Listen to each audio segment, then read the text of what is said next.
Ya, assalamualaikum warahmatullahi wabarakatuh. Ternyata sudah dicek, dia tidak bisa atau tidak mampu booting dari DVD. Jadi mau nggak mau ini harus kita bongkar dan kita pindah posisi SSD-nya ke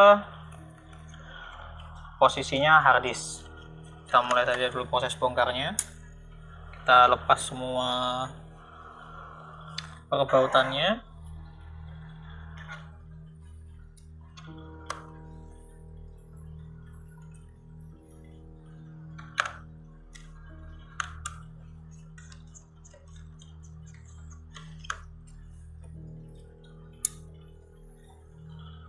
Ya, untungnya ini ukuran bautnya sama semua ya, jadi ini sangat membantu sekali. Nah, ukuran bautnya sama, jadi kalau butuh apa-apa lebih gampang.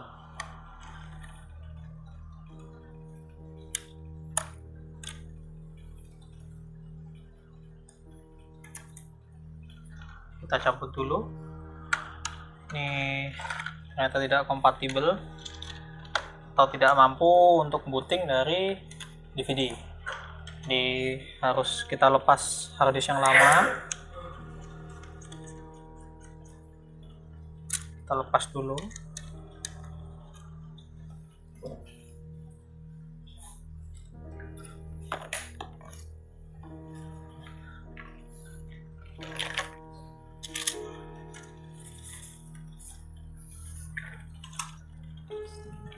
Kita siapkan ini ya untuk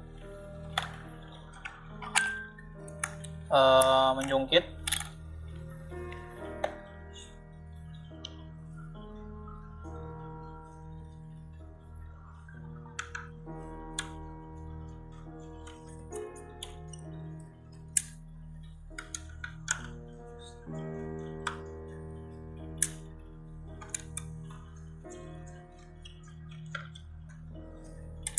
Oke, kita persiapan untuk membuka. Pilih ukuran pick yang menurut Anda paling cocok. Nah, ya preferensinya orang beda-beda sih. Ada yang suka pakai yang tebal, suka pakai yang tipis. Kembali ke selera atau preferensi masing-masing. Lalu kita buka.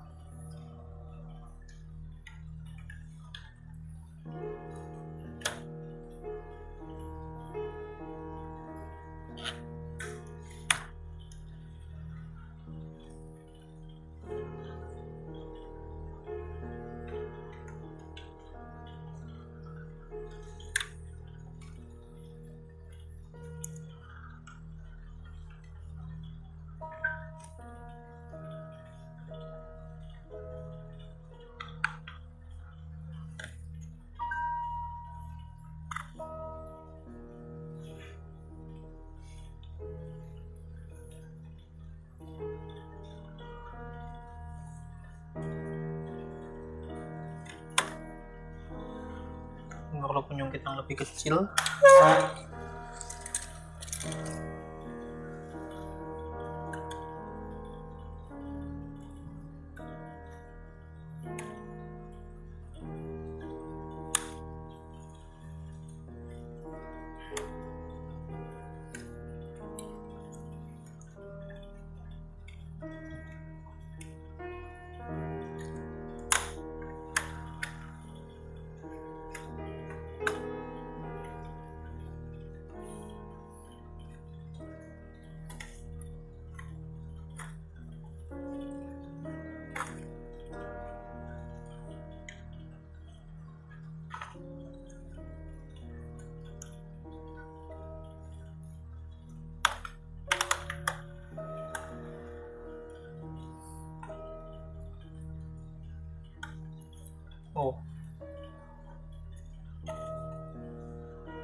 Oke.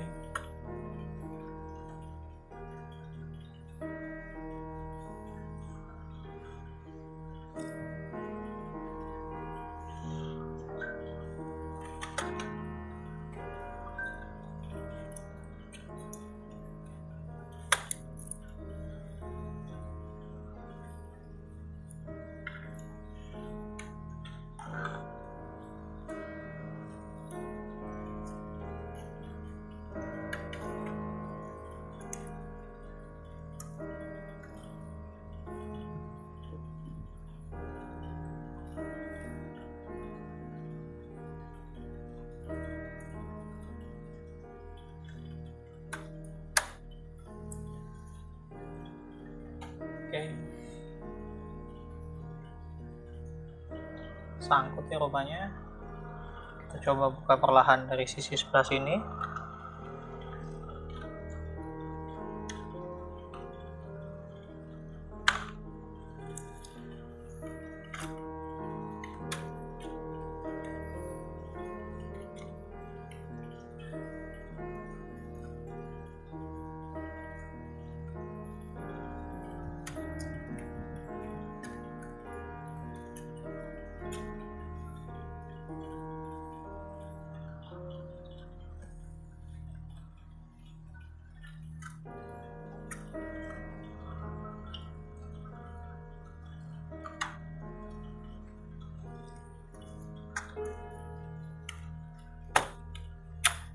Oke, kita buka ya.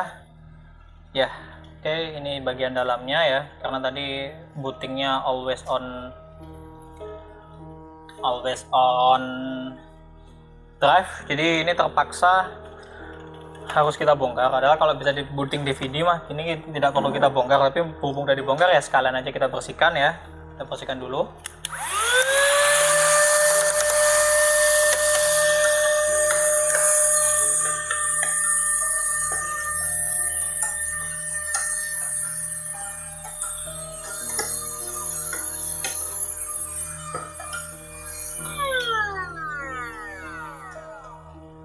Di sini juga kita bersihkan.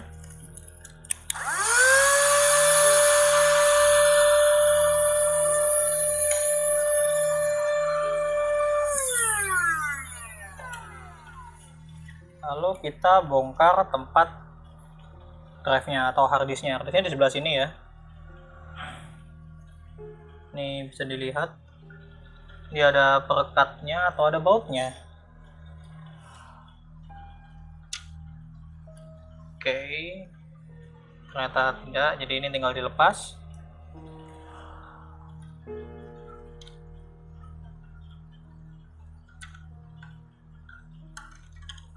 Kita lepas ya, ini harddisk bawaannya Toshiba. Kita akan ganti dengan SSD yang baru tadi. Kita lepas dulu kembali bautnya.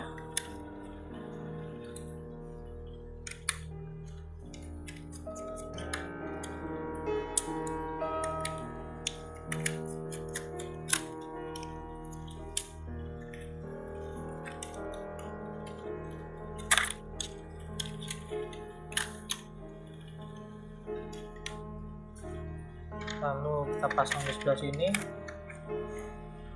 Oke, pastikan posisinya sesuai.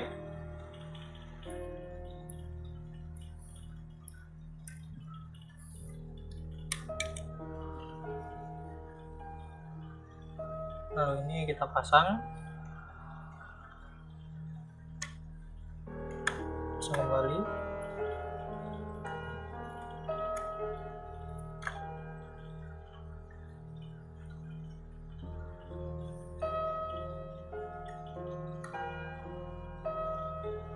Oke, setelah terpasang ini kita pasang kembali casingnya.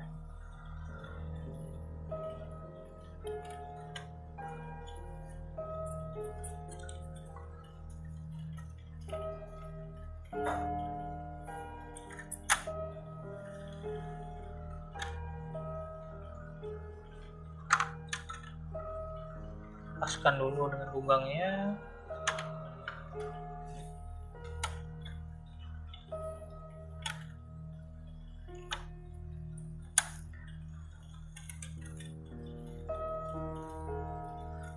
Kalau tipe baru ini kekurangan utamanya kalau dia ini ganti keyboard, dia harus bongkar total ya, karena bisa dicek tadi ya, boardnya atau keyboardnya semua letaknya di bawahnya drive, atau ya ini bagiannya harus terlepas semua dulu baru bisa ini kita pasang dulu seluruh bautnya, terutama di baut engsel, dan kita coba setelah ini booting dan kalibrasi. Kita pasang.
Oke,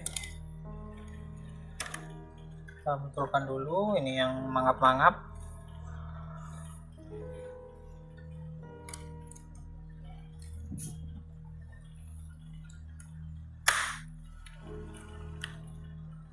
Oke, kita paskan.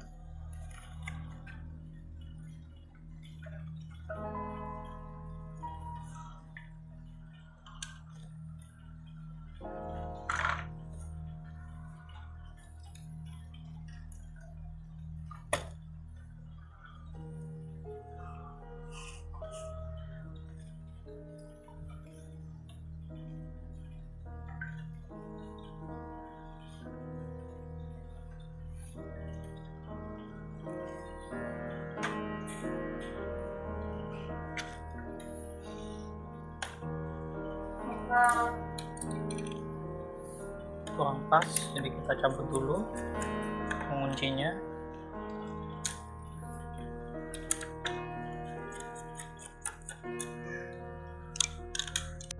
Oke, cabut dulu, kita paskan.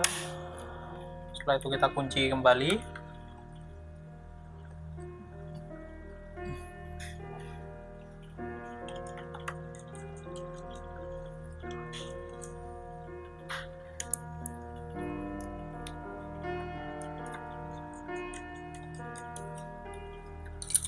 Oke, sudah ya. Lalu kita pasang kembali baterainya dan coba kita booting dengan SSD ya. Jadi ini harddisknya udah saya keluarkan. Saya ganti SSD di dalamnya. Oke, kita coba kita pasang kembali. Bismillah.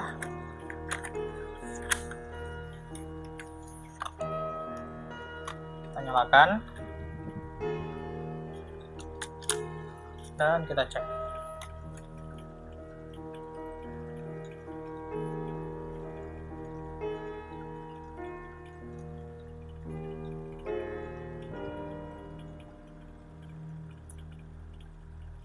Dia masih membaca ya, karena memang drive baru masuk, jadi dia masih getting device ready.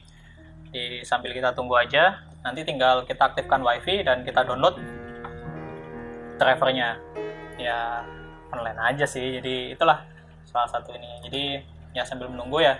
Memang ada beberapa kasus itu seperti laptop saya ini, dia bisa booting lewat mana saja ya. Jadi ini laptop ThinkPad E430, mau booting lewat hard disk atau lewat flash disk pun bisa. Maksudnya dia booting via hard disk eksternal dia mampu. Tapi ini di laptop HP ini dia di lock, dia hanya bisa booting lewat hard disk utama. Jadi walaupun tadi ada instalasi OS di DVD-nya, dia masih tidak mampu untuk booting lewat sana. Jadi kalau ini udah bisa dicek ya, dia udah bisa login. Jadi kita tinggal kalibrasi atau kita download drivernya, dan ya ini bisa dicek. Kita aktifkan dulu WiFi-nya. Ini pakai WiFi rumah durian ya. Kita masukkan, connect saja. Kita masukkan passwordnya. Oke, finish setting up. Jadi ya ini misalnya udah tinggal download driver, update driver, seperti itu aja. Jadi seperti itu ya tutorial untuk pergantian SSD di laptop HP yang ya cukup. Ya memang tiap ini ya beda-beda ya. Di ini kalau udah sini tinggal update saja, cek for update, dan nanti drivernya dia akan cari sendiri ya. Jadi ini salah satu kelebihan utamanya Windows 10 yang menjadi ya sebuah parameter. Ini tinggal cek for update. Jadi ini dia akan cari update sendiri, dan nanti kalau proses ini sudah selesai, maka dia sudah bisa untuk digunakan, atau dia sudah akan booting dari DVD-nya. Dari SSD. Ini bisa dicek ya, tadi hard disk ini udah terlihat hard disk sudah dikeluarkan ya. Ini hard disk sudah dikeluarkan. Jadi di device manager ini, ini kontrol untuk ini untuk pencahayaannya sepertinya belum terinstall ya. Tapi di sini disk drive ini udah Patriot P210. Jadi sudah terbaca lewat SSD-nya. Oke. Sekian dah video bongkar review singkat dari laptop HP 608 14A650 408. Jadi bila Anda ingin membeli laptop ini ya mungkin bisa dipertimbangkan lagi, karena dengan range budget yang sama, mungkin kalau saya lebih prefer untuk ambil ThinkPad ya, Lenovo ThinkPad series seperti itu. Dan tadi proses untuk ganti upgrade SSD-nya, dia harus dibongkar. Cara bongkarnya Anda melepas semua melepas semua bautnya yang di bagian belakang itu sampai Anda lepas semua bautnya, lalu Anda cabut hard disk lamanya dan pasang SSD atau drive baru yang akan Anda gunakan. Untuk ininya compatibility hanya ada SATA aja, jadi kalau Anda beli NVMe atau ya harus pakai converter dulu, tapi tidak direkomendasikan. Saya tidak merekomendasikan itu, mending beli yang SATA sekalian, yang lebih efektif dan efisien. Tidak perlu proses yang berkali-kali, maksudnya satu kali aja langsung seperti itu. Dan ini untuk SSD atau pergantian drive. Untuk yang ada operating sistemnya, dia harus bongkar total semuanya, lalu ambil drive lamanya dan pasang drive baru, install di sana. Karena kalau enggak, tadi lewat KD dicoba, dia tidak memfungsi. Sekian ya video tutorial upgrade SSD di laptop HP. Bila ada pertanyaan atau ada yang diskusikan, silahkan tinggalkan komentar di video ini, atau kalau Anda butuh tenaga ahli untuk mengerjakannya, kalau di Jember silahkan hubungi saya ya. Atau kalau di Surabaya ada salah satu orang namanya Ninja Tom, itu merupakan mitra saya juga untuk pekerjaan komputer. Tapi kalau pekerjaan konstruksi langsung ke saya, langsung ke saya boleh. Sekian video dari saya, terima kasih, semoga dapat membantu Anda. Wassalamualaikum warahmatullahi wabarakatuh.